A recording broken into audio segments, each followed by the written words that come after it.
Alors, on va passer maintenant au budget du mois de novembre, puisque comme je vous le disais tout à l'heure, en bref, mes mois sont du 20 au 20 pour en tout cas mes enveloppes, donc je prévois toujours mon budget bien à l'avance. Et je vais donc vous présenter les supports que j'ai fait sur le site de Canva, enfin l'application Canva, pardon. Donc apparemment, elle est disponible sur le téléphone et sur l'ordinateur. Moi, je suis plus à l'aise sur l'ordi. Et franchement, j'adore cette application. La prise en main est vraiment hyper facile. Alors, comme je vous le disais, j'ai regardé le tuto de Belette Budget sur sa chaîne YouTube pour voir un petit peu comment ça marche. Mais franchement, c'est vraiment hyper intuitif. Moi, j'ai adoré.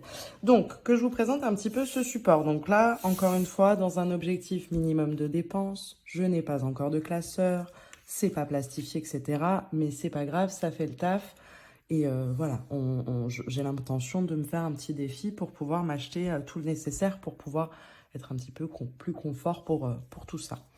Donc j'ai fait une page de garde pour chaque mois. Alors très honnêtement, j'espère qu'elle m'en voudra pas. C'est pour ça que j'arrête pas de la mentionner. J'ai repris l'exemple en fait de Belette Budget. Alors pour être honnête, je l'avais imprimé, je l'ai là. Donc vous voyez, hein, très franchement, voilà, le dessin change, mais c'est à quelque chose près la même chose. N'hésitez pas d'ailleurs à aller voir. Elle a vraiment plein d'outils qui sont peut-être moins personnalisés que les miens. Si vous, par exemple, vous n'êtes pas à l'aise avec l'ordinateur, n'hésitez pas à aller jeter un coup d'œil sur sa chaîne et à regarder les supports qu'elle propose, ils sont vraiment top. Donc j'ai fait donc à chaque fois une page de garde. Le budget du mois, donc c'est un petit peu la synthèse où on va avoir le total des revenus, les charges fixes du mois, en sachant, je reviendrai sur le détail de la CB tout à l'heure, mais moi en fait c'est une carte à débit différé, donc là dans les 1800 €, il y a mes dépenses courses, essence, etc. du mois dernier. Donc on est à 1801 €. Mon budget Floa pour ce mois-ci, il est à 609 €. Mon budget essence, il est à 150 € pour le mois. J'ai une petite voiture, je ne roule pas beaucoup, donc normalement ça devrait suffire. Et le budget course, comme je vous disais, je vais un petit peu l'adapter. Je vous l'ai peut-être pas dit d'ailleurs. J'ai décidé de faire un petit peu en fonction de ce que j'avais et plus d'acheter ce dont j'ai envie et d'aviser après. Donc j'ai choisi de faire un gros plein de courses en début de mois et ensuite de lisser un petit peu le budget qu'il me reste pour mes courses sur le reste du mois et d'essayer toujours de grappiller là-dessus pour mettre dans mes enveloppes. Au niveau des épargnes de livret, j'ai aujourd'hui 185 € de côté. Donc bon, c'est pas fou. Le but, ça va vraiment être de le renflouer un maximum. Au niveau des épargnes en espèces, j'ai dû faire une boulette puisque tout à l'heure, j'ai compté 120. Enfin bref, c'est pas grave. C'est peut-être parce que j'ai 10 € en beauté, je sais pas. Je vous le dis, c'est le début, il y aura certainement des coquilles, pas de pression, je ferai des vérifs et j'essaierai d'être un peu plus assidue pour les prochaines fois, j'espère que vous me pardonnerez. Pour les défis en début de mois, on est à 7 €. L'objectif, c'est de pouvoir remplir en fin de mois combien j'ai réussi à épargner sur mon livret, combien j'ai ajouté plus ou moins sur mon épargne et combien finalement j'ai mis en défi. Ensuite, nous allons avoir le total des charges fixes. Donc là, je me suis totalement inspirée de Belette Budget. Hein. C'est quasiment le même, sauf que on n'a pas les mêmes dessins, quoi. Et en fait, ce qu'elle fait, et je trouve ça top, c'est qu'elle va noter sur la feuille ses charges fixes. Donc ça va être tout ce qui est prélèvement, en fait, sur le compte bancaire par ordre de date. Donc avec la date ici, la somme là, et ce qui reste à passer. Ça permet en fait au fil du mois de checker et de se dire ok, quel est mon solde, combien il me reste un petit peu à se prélever, est-ce que c'est assez, pas assez, ça permet de rectifier. Donc moi là, ce mois-ci, je suis à 1800 € de charge fixe pour le mois de novembre, hein, je répète.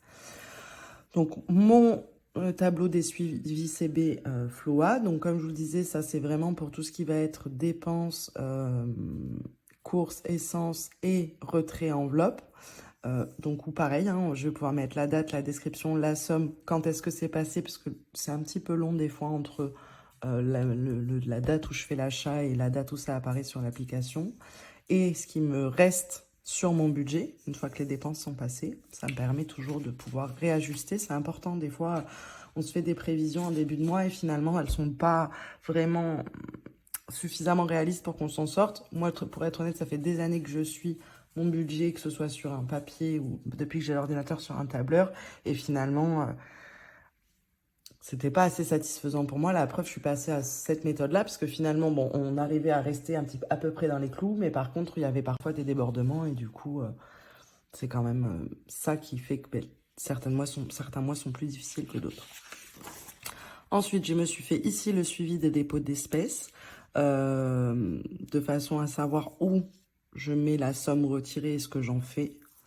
Le suivi des enveloppes à court terme, donc je reviens un petit peu sur ce tableau-là. On va avoir pareil la date, l'intitulé, le montant, la provenance, savoir est-ce que c'est un retrait, est-ce que c'est par exemple là, la semaine prochaine je fais un vide-grenier, donc j'ai l'intention de redispatcher la somme que je gagnerai dans mes enveloppes, je pourrais le noter là, ou si par exemple ça vient d'un défi et ce que j'ai mis en tout dans mon enveloppe dans le mois.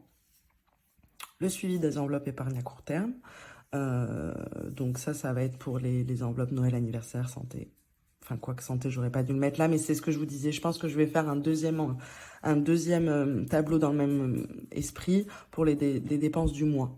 Puisque à la fin du mois, ça peut fausser la donne en se disant, ben, j'ai plus rien dans cette enveloppe. Oui, mais tu l'as prévu à l'avance. Et du coup, combien t'as mis, combien... Enfin, voilà.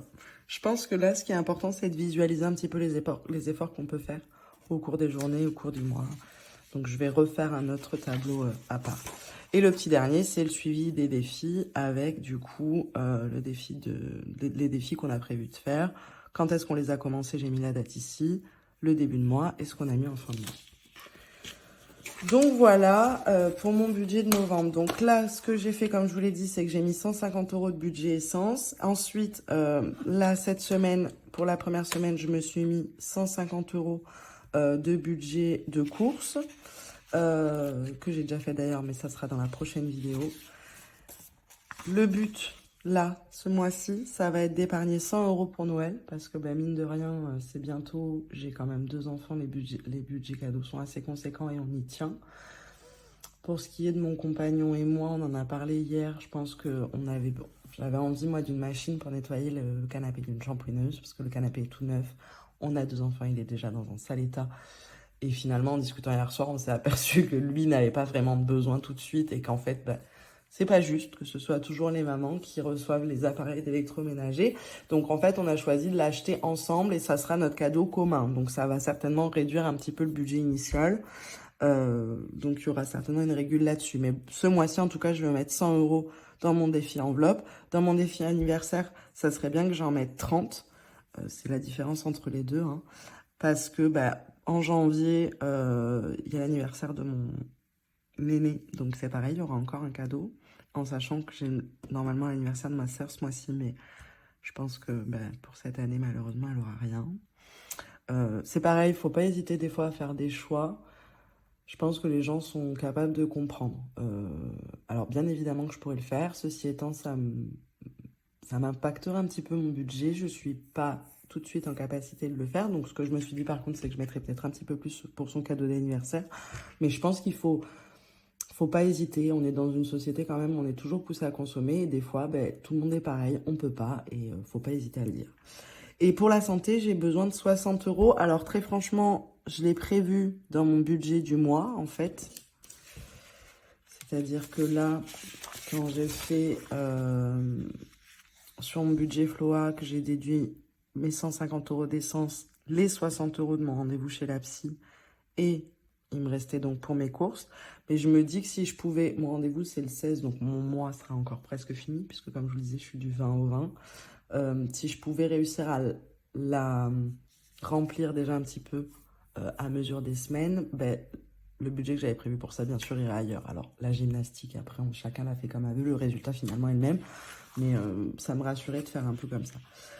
Donc, voilà. Donc là, il faut que j'essaye de grappiller un maximum pour réussir à remplir mes objectifs. Donc, le but, c'est vraiment de pouvoir dégager exactement 130 €, pardon, pour remplir mes petites enveloppes du mois. Voilà, j'espère que c'est clair. Je suis désolée, c'est le début. Je vais essayer de m'améliorer, c'est promis. Si vous avez des questions, n'hésitez pas à les poster en commentaire. Je vais vous faire une dernière petite partie pour faire le point un petit peu sur ma CB Floa. Je pense que ça nécessite des explications. Et voilà. Dernière partie de cette vidéo pour vous parler un peu de la CB Floa, parce que je vais vous en parler souvent et ça me semble important de vous dire qu'est-ce que c'est et de vous avertir sur les avantages et les inconvénients de cette carte. Donc cette carte, c'est une carte à débit différé. Donc en fait, tes paiements du 20 au 20, donc là du 20-10 par exemple au 20-11, ils vont être prélevés le 5-12. Je vais essayer de parler moins vite, mais là, ça fait 3 fois que je reprends. C'est un peu compliqué à expliquer, donc je vais essayer de prendre le temps cette fois. Donc, tes paiements du 20 au 20 sont prélevés le mois d'après et tu as une réserve d'argent de 3 000 €, en tout cas pour ma carte à moi. Donc, c'est un avantage, puisque en gros, tu n'as pas de risque que ta carte soit bloquée pour un problème de plafond, parce que ton salaire n'arrive que le lendemain, etc., puisque c'est vraiment complètement indépendant. Et finalement, ta réserve, en fait, c'est ça. Si tu fais pas attention et que tu dépasses, tu as bien sûr la possibilité d'étaler les paiements. Mais c'est un crédit. Il y aura bien sûr des intérêts. Donc tu peux étaler tes paiements sur plusieurs mois.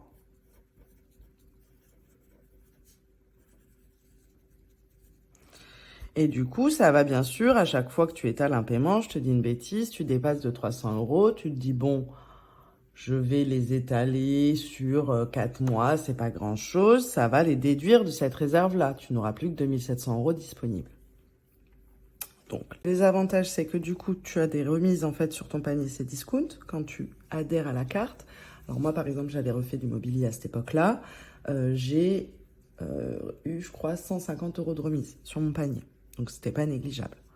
Et ensuite, tu as du cashback constamment sur Cdiscount, sur toutes tes dépenses. Alors, ça dépend un petit peu de plein de choses. Ils ont des partenariats avec certains magasins. Donc, si tu dépenses dans ce magasin-là, tu auras un cashback un peu plus important en bon, en fait, de réduction sur Cdiscount. Et quoi qu'il en soit, sur le montant, en fait, mensuel prélevé, tu auras toujours un petit peu de cashback. Donc, ça, c'est les avantages. Le problème, c'est que moi, je n'ai jamais de fonds d'urgence. Donc, j'ai eu tendance à taper là-dedans et à faire beaucoup d'étalements. Et puis, il y a eu des mois, par exemple, où mon mari n'était pas payé, mon compagnon, pardon. Je dis toujours que c'est mon mari, on n'est pas encore mariés. Donc, il y a eu des mois où mon compagnon n'était pas payé de grosses sommes par ses clients. Donc, il a fallu que je tape un petit peu là-dedans. Et puis, j'ai très vite perdu en fait cet avantage du différé, c'est-à-dire que, comme je vous l'ai dit tout à l'heure, là au mois de novembre, je vais payer ce que j'ai dépensé du 20 septembre au 20 octobre. Donc je vis toujours un petit peu à crédit d'un mois, parce que concrètement, c'est un crédit. Et en plus, j'ai fait des étalements. Donc là, concrètement, aujourd'hui, je suis à 326 € par mois de mensualité de paiement étalé, en fait. Donc clairement, j'appelle ça un crédit. C'est un crédit à la consommation. Et en tout cas, les banques le voient comme ça. Donc l'objectif, ça va vraiment être déjà d'éliminer ça et d'arrêter de m'en servir comme fonds d'urgence. C'est pour ça que je me suis mise aux enveloppes pour essayer de m'en créer un. Et de rattraper un petit peu ce différé-là. De façon à avoir toujours un petit peu comme un mois d'avance sur mon solde, puisque ça peut être un avantage et je pense que ça peut être très bien vu par rapport aux banques, etc. Si tu as toujours un mois d'avance, que tu as toujours ton prélèvement. Là, concrètement, aujourd'hui, si j'avais mon prélèvement de ce mois-ci, si j'avais mon prélèvement de ce mois-ci au début du mois et mon prélèvement du mois prochain, concrètement, j'aurais quasiment 2 000 € d'avance sur mon compte. Donc, c'est vrai que c'est quand même relativement confortable. Je dis pas qu'il faut jamais s'en servir, mais il faut être vigilant. Là, clairement, aujourd'hui en tout cas, ça m'embête de pas pouvoir compter sur ce budget-là. Puisque concrètement, mon budget Floa, en réalité, il est de 1 040 € exactement. Mais parce que j'ai ces prélèvements-là et un ou deux autres qui traînent sur la carte, mais c'est du paiement de charges fixes finalement, je ne peux pas mettre dans mes enveloppes. Donc ça va être mes objectifs. Pourquoi je la garde aujourd'hui? Parce que le cashback sur Cdiscount est quand même relativement intéressant. Là, par exemple, j'ai déjà fait 60 € de cadeaux de Noël pour mes enfants sur le site sans débourser un centime. Ça a peut-être dû me coûter 1 € pour mettre au bout. En tout cumulé, quoi. J'ai fait 3 ou 4 commandes où je devais rajouter 30 centimes, etc. parce que le montant des bons de réduction ne couvraient pas la totalité. Mais c'est quand même hyper intéressant. Donc là, il y a les 60 € de cadeaux. J'ai acheté, comme je vous l'ai dit, mon classeur à enveloppe. Grâce à ça, ça m'a rien coûté.